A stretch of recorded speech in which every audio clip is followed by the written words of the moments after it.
성도 여러분 안녕하세요. 교회에 있는 아주 작은 무리와 그 다음에 우리 각 가정별로 또 작은 예배소를 마련해서 그곳에서 열심히 또 하나님께 예배를 드리며 경배하고 있는 우리 모든 삼패 가족들 진심으로 환영합니다. 우리 하나님께서 각자 있는 곳, 예배 드리는 곳, 하나님과 동행을 원하는 바로 그곳에 하나님의 은총이, 은혜가 또 축복이 함께하기를 간절히 바랍니다. 오늘 저는 너희 중에는 그렇지 아니하니 라는 제목으로 여러분들과 함께 하려고 합니다. 다 함께 마태복음 20장 18절로부터 28절에 있는 내용 중에서 일부분만 읽도록 하겠습니다. 마태복음 20장 18절로부터 28절에 있는 내용 중에서요 26절로부터 28절 세 절만 제가 읽도록 하겠습니다. 너희 중에는 그렇지 아니하니 너희 중에 누구든지 크고자 하는 자는 너희를 섬기는 자가 되고 너희 중에 누구든지 으뜸이 되고자 하는 자는 너희 종이 되어야 하리라. 인자가 온 것은 섬김을 받으려 함이 아니라 도리어 섬기려 하고 자기 목숨을 많은 사람의 대속물로 주려 함이니라. 어제 뉴스는 이렇게 발표합니다. 우리 질병관리본부장이죠, 정은경. 현 추세 이어지면 다음 주 확진자는 하루에 800에서 2000명 전망이다. 이것은 단순히 그 질병관리본부의 표현에 의할 것 같으면 국민들을 겁주기 위한 것이 아니라 지금 깜깜이 환자나 이런 모든 것들이 나오는 데이터가 전염병이 일어나는 그 어떤 추세에 의할 것 같으면 그래프가 진실을 이렇게 보여주고 있다는 거죠. 그래서 이번 주 중이 너무나 큰 위기의 고비라고 얘기를 합니다. 그러면서 소제목이 이렇게 달렸죠. 수도권 전체가 위험지역이다. 사랑제일교회 광복절 집회 중심으로 고령 환자들이 많고 또 그 중에 특별히 검사를 받지 않고 검역을 받지 않고 숨어 있거나 연락이 되지 않아 그 사람들이 돌아다니면서 전파하고 있는 숫자가 이건 가늠할 수가 없게 지금 어마어마하다라고 얘기를 합니다. 근데 이 방송이 나오고 있는데 그 방송 밑에 이런 글귀가 놓여 있었습니다. 댓글로 이 지경이 돼도 이렇게 된 상황에 대하여 이게 일부 신자들의 일탈이고 사이비들만의 일이라고 생각하나 나는 적어도 이 나라의 기독교는 사실상 사이비와 다름없다고 생각한다. 이것은 한 개인의 댓글이었습니다. 그렇지만 이 글을 또 전체적인 교회를 중심으로 또 그 교회와 연관되어 있는 집회를 중심으로 일어났던 모든 일들의 과정을 보면서 너무나도 씁쓸했습니다. 정부는 어제 사회적 거리 두기를 이제 2단계에서 2.5단계로 8월 31일자로 발령했습니다. 이제는 카페나 학원을 제대로 다닐 수가 없습니다. 학원을 운영하거나 카페를 운영하는 사람이 경제적으로 매우 혹독한 시기가 이제 다가왔다는 것입니다. 뿐만 아니라 음식점도 밤 9시부터 새벽까지는 포장 배달 이외에는 불가능합니다. 국민 생활이 그 경제가 이제 멈춤이라는 바로 직전 단계에 있다는 것을 암시하고 있습니다. 코로나 창궐로 어쩔 수 없는 상황까지 와버렸습니다. 이런 전 국민적 상황의 고통 앞에서 사랑제일교회는 바이러스를 테러당했다고 오히려 주장하고 정부를 고발하고 방역본부장을 고발하면서 온 국민들의 빈축을 사고 있습니다. 믿음, 소망, 사랑, 그 중에 제일이 사랑이라고 외쳐온 이 나라의 기독교에 대해 사람들은 싸늘한 시선을 보내고 있습니다. 아니, 싸늘한 시선을 넘어서 단순히 사랑제일교회를 넘어서 우리나라 전체 교회, 전체 기독교회가 지탄의 대상이 되고 있습니다. 여전히 언론을 통해 주장되는 예배는 목숨보다 소중하다고 맞서고 있는 교회들의 외침, 그것에서 코로나로 온 국민들은 무섭고 그로 인한 경제적 고충과 피로도가 증가하여 점점 지쳐가고 있습니다. 저는 지난 안식일 요나의 표적 이야기를 했습니다. 죽음이 엄습해오는 폭풍 가운데서 각자 자신들이 살 길을 향하여 자신들의 신을 향해 기도하면서 살기를 다해 죽을 힘을 다하고 있을 때 요나는 외쳤습니다. 방법은 하나요. 나를 들어 바다에 던지면 내가 죽어야 당신들이 사는 것이오. 요나가 타고 가던 뱃사람들이 이 말이 무슨 말인지 알았습니다. 그리고 그 선원들은 요나의 죽음을 할 수만 있다면 피하기 위해서 한때 무지 노력까지 했습니다. 그로부터 약 750년 후 이 땅에 오신 예수님은 제자들에게 여러 차례 말씀했습니다. 방법은 하나요. 내가 죽어야 너희들이 살 수 있는 것이오. 하지만 제자들, 이방인들이었던 요나의 선원들과는 달랐습니다. 제자들은 그렇게 주님을 따라다니며 그렇게 가까이에서 그렇게 여러 번 들었음에도 불구하고 알아차리지 못했습니다. 자기 목숨을 많은 사람의 대속물로 주기 위하여 왔다고 그렇게 얘기함에도 불구하고 제자들은 알아차리지 못합니다. 마태복음 20장에 바로 그 내용의 앞부분은 이렇게 얘기합니다. 예수께서 예루살렘으로 올라가려 하실 때에, 여러분, 예수님께서 예루살렘으로 올라간다는 것은요, 죽으려고 갈 때에라는 그 말입니다.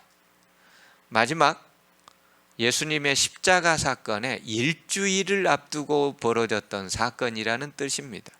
그래서 여러분이 성경 복음서에 예수님께서 예루살렘을 올라가시려고 한다라는 그 말은 곧 죽으려고 이제 마지막 행보를 가시는구나 라는 표현이 되겠습니다. 열두 제자들을 따로 데리시고 길에서 이르시되, 보라, 우리가 예루살렘으로 올라가노니 인자가 대제사장들과 서기관들에게 넘겨지고 그들이 죽이기로 결의하고 이방인들에게 넘겨주어 그를 조롱하며 채찍질하며 십자가에 못 박게 할 것이나 제3일에 살아나리라.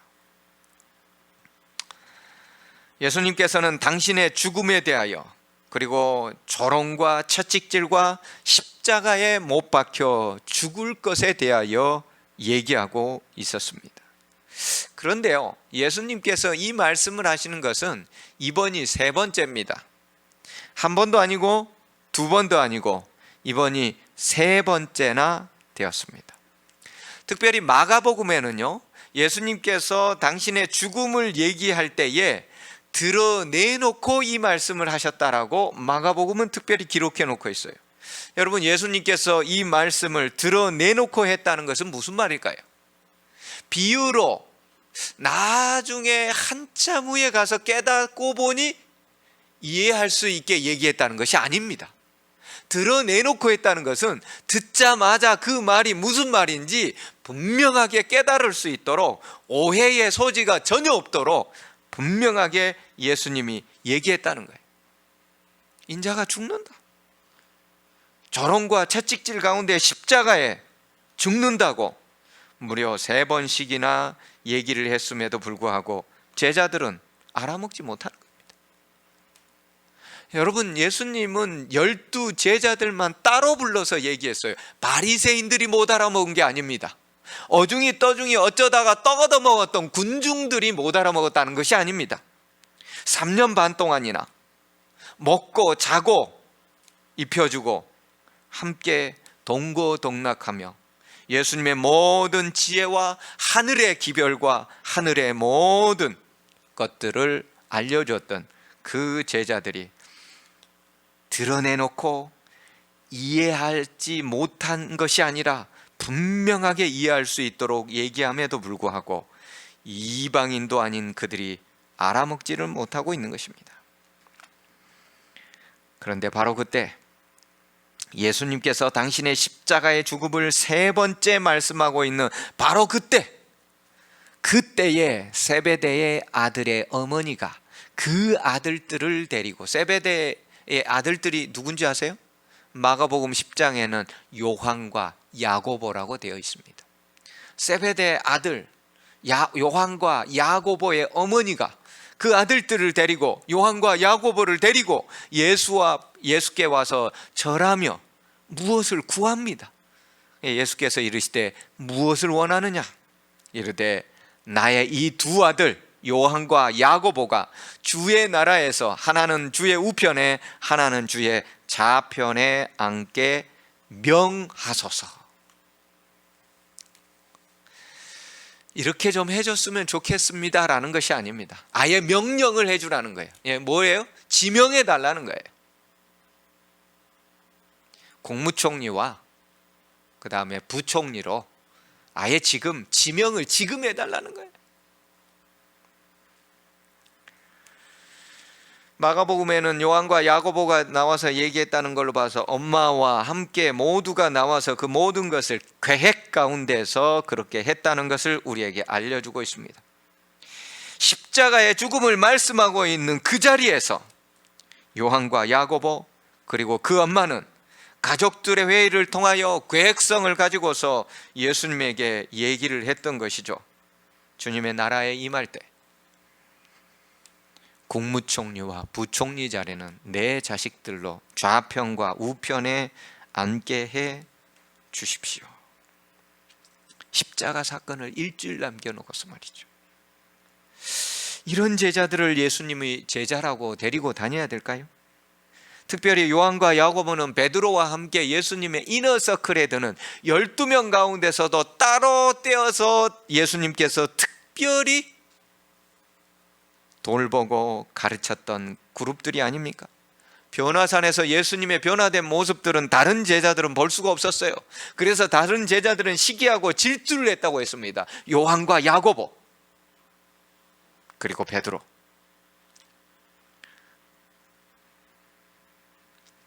베드로와 다른 제자들은 요한과 야고보 형제의 이 요청으로 말미암아서 아주 분개했다고 했습니다. 사실 이렇게 된 데는 이 요한과 야고보의 어머니가 예수님의 어머니와 아주 가까운 친척지간이었다고 합니다. 그렇기 때문에 그 모든 것들이 더 아마도 다른 사람이 할 수 없는 일들을 더 할 수 있다고 그들은 당연히 생각하고 그렇게 진행을 했던 것입니다. 제자들이 분개했죠. 사실 더 분개해야 될 분은 예수님이죠. 아직도 철없이 못 알아먹느냐? 내가 도대체 언제까지 그리고 얼마나 더 많이 말을 해줘야 너희들이 그때에서야 알아먹겠느냐? 이 순간에 도대체 그것을 요구라고 하는 것이냐? 그걸 말이라고 지금 하는 것이냐?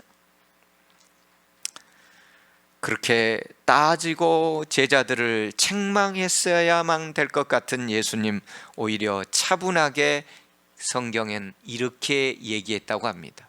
예수께서 대답하여 이르시되 너희는 너희가 구하는 것을 알지 못하고 있구나.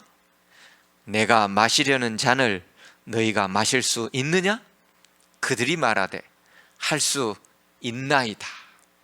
이르시되 너희가 과연 내 잔을 마시려니와 내 좌우편에 앉은 것은 내가 주는 것이 아니라 내 아버지께서 누구를 위하여 예비하셨던지 그들이 얻을 것이니.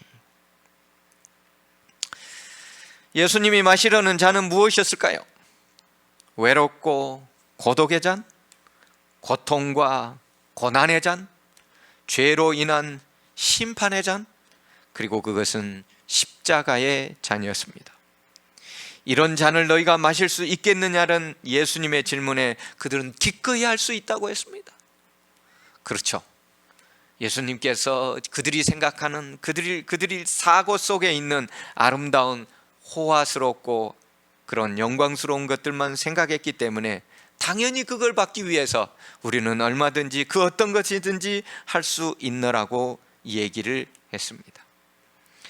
그렇지만 우리는 그들의 그 무모한 답변 가운데서 3년 반 동안이나 그들이 예수님의 특별한 12 제자들 가운데서, 그리고 그 가운데서도 따로 떼어진 이너서클에 들었음에도 불구하고 여전히 알아먹지 못하는 반응 속에서 우리도, 이 시대를 살아가고 있는 우리도 여전히 이 제자들처럼 예수님은 죽음을 얘기하고 있는데 우리는 어떻게 하면 더 잘 먹고, 어떻게 하면 더 잘 살고, 어떻게 하면 더 좋은 집에서, 어떻게 하면 더 많은 집들을 간직하고 자식 대대로 손자들까지 호의호식하고 살아갈까 고민하고 있는 우리들의 일면을 보는 것 같기도 합니다.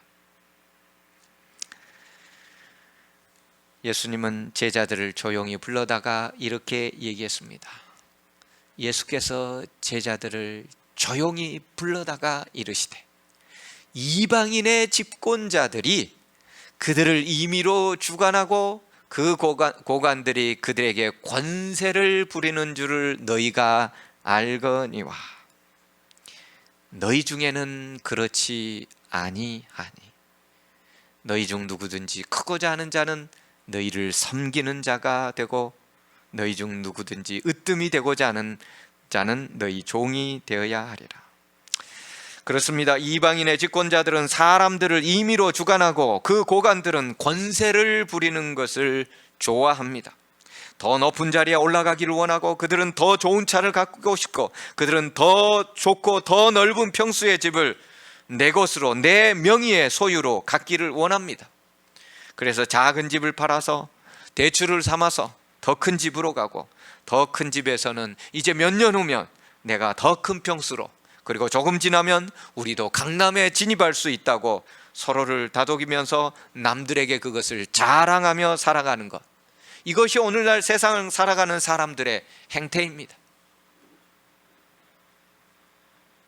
다른 사람보다 더 많은 것, 더 좋은 것, 더 높은 것 갖기를 원하는 사람. 이방인들은 예수님께서 그것이 그들의 일이라는 거예요. 그런데 예수님은 얘기합니다. 너희 중에는 그렇지 아니하니, 너희 중에는 그렇지 아니하니. 마가복음은 이렇게 하죠. 너희 중에는 그렇지 않을지니, 너희는 그런 사람이 돼서는 안 된다. 영어로는 not so with you. 영어로는 정말 심플해요. not so with you. 너희는 그렇지 말아라. 너희는 그렇게 살지 말아라. 너희의 일은 그렇게 하는 것이 아니다. 너희 중에 그렇게 하지 아니하라는 말은 무슨 말일까? 아무것도 나서지 말고 그냥 초야에 묻혀서 그럭저럭 살다가 죽으라는 말인가? 이 말에 대한 답변은 예레미야 29장에 이렇게 설명해 주고 있습니다. 예레미야 29장은 당시 이스라엘이 바벨론 제국의 멸망을 당하고 많은 백성들이 바벨론의 포로로, 노예로 끌려가는 상황입니다. 바벨론의 침략은 유다 사람들의 죽음을 의미했습니다. 바벨론 느부갓네살 왕의 침략은 내 형제, 내 자매, 내 부모가 내 앞에서 처참하게 그들의 창과 그들의 칼에 죽음을 당하고, 그리고 나의 자유가 갈갈이 찢겨져 없어지는 것을 의미했습니다. 그런데 그들을 향하여 하나님께서는 예레미야를 통하여 전혀 예상 밖의 말씀을 주고 있는 것이죠. 너희는 내가 사로잡혀가게 한 그 성읍의 평안을 구하고 그를 위하여 여호와께 기도하라. 이는 그 성읍의 평안함으로 너희도 평안할 것임이니라. 무슨 말이에요? 바벨론의 번영을 위하여 기도하라는 것입니다. 바벨론 사람들의 발전을 위하여 적극 협력하라는 것입니다. 여러분, 일본의 징용으로 끌려가거든 그 나라 일본을 위해 기도하라고 하는 것입니다. 일본의 징용으로 끌려가거든 그 나라의 번영과 발전을 위하여 적극 협력하라는 것입니다. 나를 포로로 노예로 잡아가고 내 부모를 죽이고 내 누이를, 강간한 그들을, 그 침략자 제국주의들을 향하여 기도하고 그들에게 협력하고 그들의 번영을 위해서 노력하라고. 매국노가 되라는 말입니까?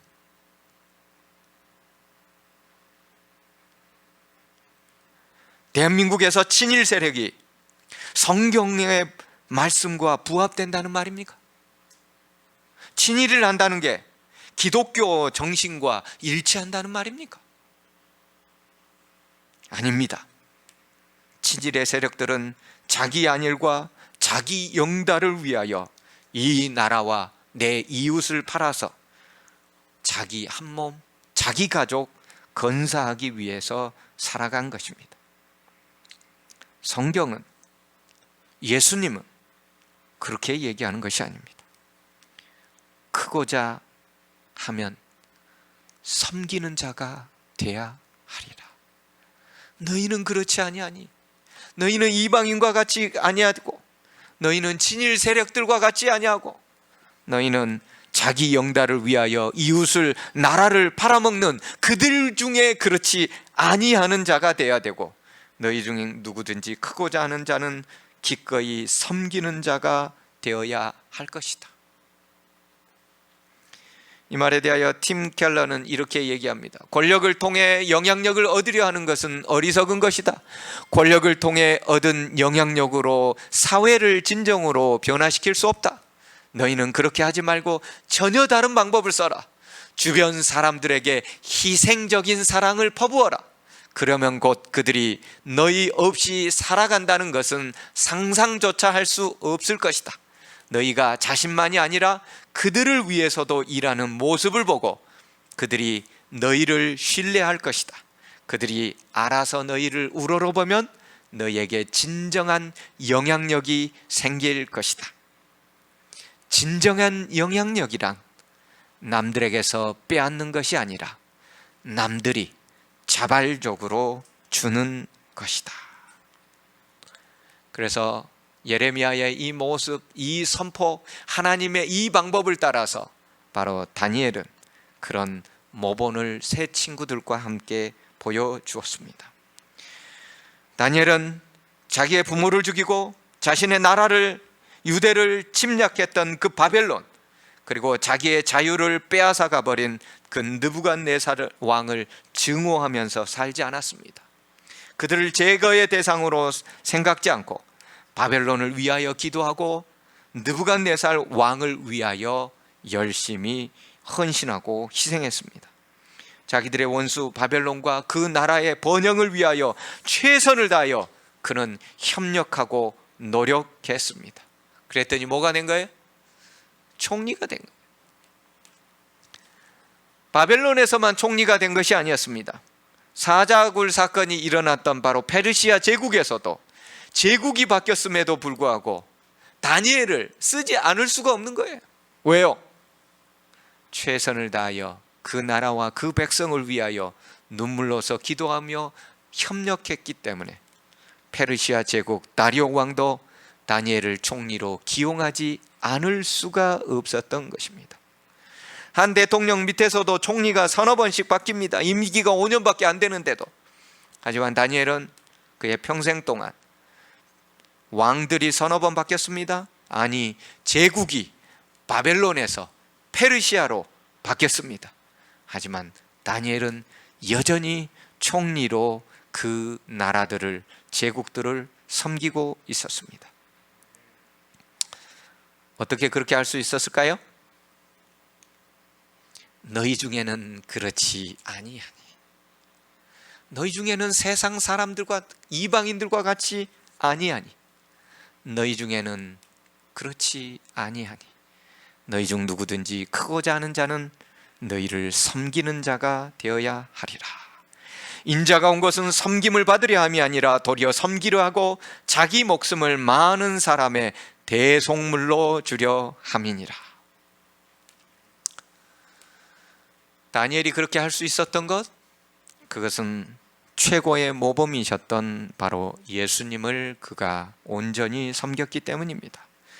이 땅에 예수님으로 오시기 전 하나님을 온전히 섬겼던 다니엘이기 때문에 자신의 나라를 침범하고 자신의 부모들을 상해했던 그 바벨론 느부갓네살 왕을 기꺼이 섬기는 사람이 되었던 것입니다. 예수님은 하늘의 천군 천사의 호의를 받고 보좌에서 편히 쉴 수 있었습니다. 하지만 그 모든 것들을 뒤려하고 이 땅에 인간으로 내려오셨습니다. 그리고 죄로 인해 죽을 수밖에 없는 바로 나와 여러분 그리고 온 인류를 위해 당신의 생명을 기꺼이 내놓으셨습니다. 대속물, 그것은 노예를 사서 자유인의 신분으로 풀어줄 때 내는 값을 대속물이라고 합니다. 죽음의 노예로 살아가는 우리 인간, 바로 나와 여러분을 위해 예수님은 하늘의 하나님이셨던 그분이 바로 당신의 목숨을 기꺼이 내놓으셨습니다. 이런 예수님을 향해 유대인들, 성경 박사, 바리새인들, 하나님의 종교로 자자손손이 호의호식하며 살아가던 제사장들 침뱉고 뺨을 때리고 조롱하며 능멸했습니다. 이렇게까지 해줬는데, 예수님 때문에 먹고 살았는데 그 제사장들, 바리새인들이 예수님을 뺨을 때리고 침뱉고 조롱하고 능멸했습니다. 그래서 예수님은 참다 못해 그들을 향하여 저주를 퍼부으셨을까요? 아니요. 예수님은 그들을 향해 이렇게 기도하셨습니다. 아버지여, 저들을 사하여 주옵소서. 저들이 하는 일을 알지 못하나이다. 인자가 온 것은 섬김을 받으려 함이 아니라 도리어 섬기려 하고 자기 목숨을 많은 사람의 대속물로 주려 합니다. 사람들에게, 제자들에게, 그리고 오늘 우리에게 섬김을 받기 위해 예수님은 이 땅에 온 것이 아니셨습니다. 예수님은 죄의 전염병, 죽음의 전염병으로 죽어가는 이 땅의 사람들, 곧 나와 여러분들을 섬기기 위해, 그리고 나와 여러분들을 대신해서 죽기 위하여 이 땅에 오셨습니다. 이게 바로 기독교와 타 종교의 차이점입니다. 타 종교의 창시자들의 목적은 어떻게 하면 모범적으로 살아가는 겁니다. 어떻게 하면 건강하고, 어떻게 하면 윤리적이고, 어떻게 하면 도덕적이고, 어떻게 하면 선하게 살 수 있는가, 어떻게 하면 모범적으로 사는 것인가, 이게 타 종교들의 창시자들의 목적이에요. 하지만 예수님의 목적은 전혀 다른 것이죠. 어떻게 하면 죽는 것인가? 어떻게 죽는 것인가? 사는 게 아니고요, 어떻게 하면 죄인들을 위해서 죽을 것인가? 어떻게 희생제물로 죽을 것인가?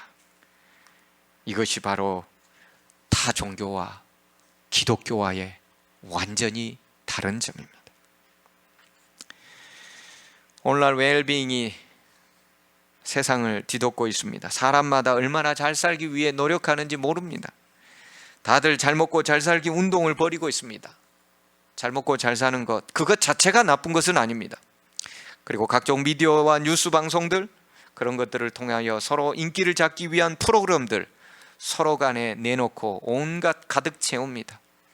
건강과 관련이 있는 것들을 검색하다 보니 나는 몸신이다 라는 프로그램이 있더라고요. 그 신자가 무슨 신자예요?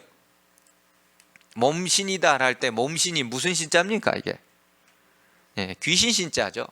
원래 몸신하면 뭐 해야 되는데요? 몸을 가리키는 이런 신자여야 되는데 귀신 신자, 이 귀신 신자는 신학할 때 쓰는 신자이고 하나님을 한자로 이끌을 때 쓰는 신자예요. 그러니까 뭐예요? 내 몸을 보호하고 내 건강을 지키고 나 잘 먹고 잘 사는 것, 그게 뭐예요? 그게 내 신이라는 거예요. 다이어트 하느라고 고생하고 있죠. 내 몸 보호하고 내 가족의 건강, 내 가족이 잘 먹고 잘 사는 것, 오늘날 이게 신이 되어버렸습니다. 이것이 방송에서 우리에게 알려주는 거예요. 이게 우리의 신이 되어가고 있어요.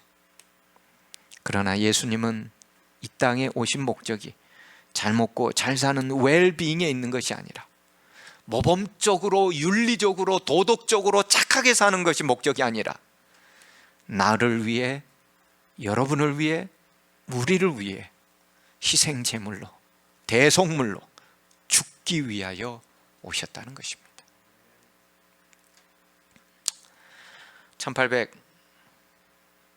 1895년 4월 일본은 청나라와의 청일전쟁을 일으키고 전쟁에서 승리한 일본은 세계 열강으로 급부상하게 됩니다.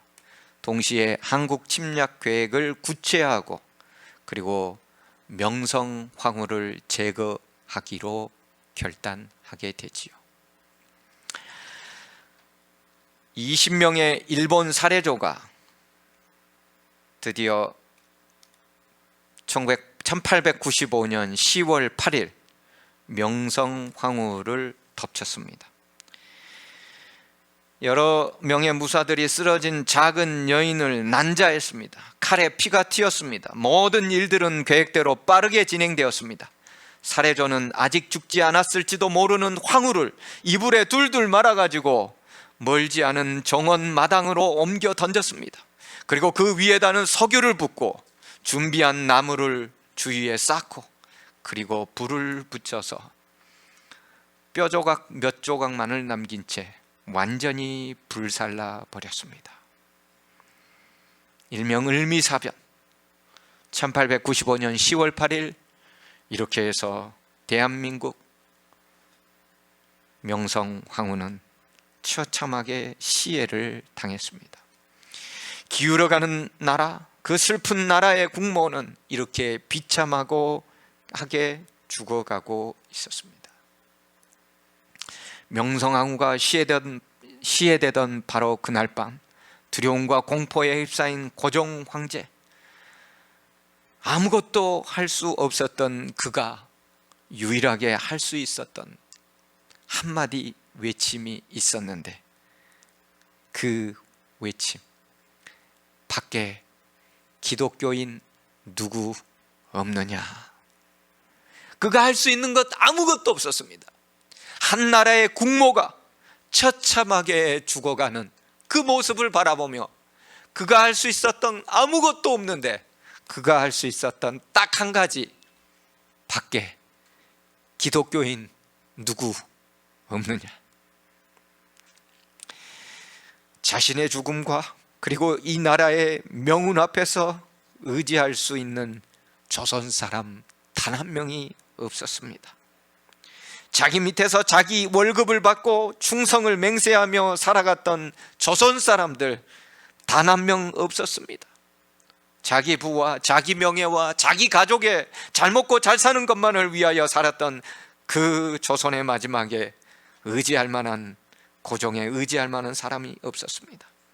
고종의 절체절명의 순간에 의지할 만한 유일한 대상은 자기 목숨을 아까워하지 않았던 참 섬김을 보여주었던 다름 아닌 이방인 기독교 선교사들이었습니다. 사람들이 더 많은 돈을, 더 높은 권력을 취하고 그리고 더 좋은 것, 더 편안한 것을 추구하고 있을 때 이방인 기독교 선교사들은 예수님의 말씀처럼 너희는 그렇지 아니할지니 라는 것을 실천하며 살아가고 있었습니다. 어느 날 고종이 선교사 한 명에게 물었습니다.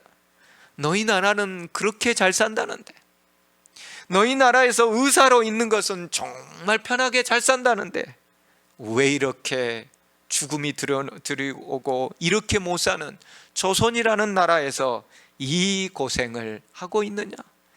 나는 이해가 안 된다. 그때 선교사는 얘기했습니다.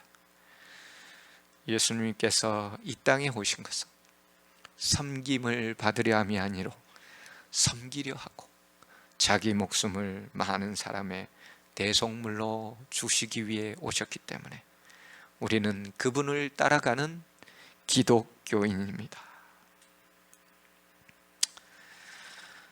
고종의 밖에 기독교인 누구 없느냐는 처참한 말에 당시 알렌, 언더우드, 그리고 헐버트, 그리고 에비슨, 그리고 한국인으로서는 윤치호의 아버지가 뒤따라와 그날 밤 고종과 함께 했습니다.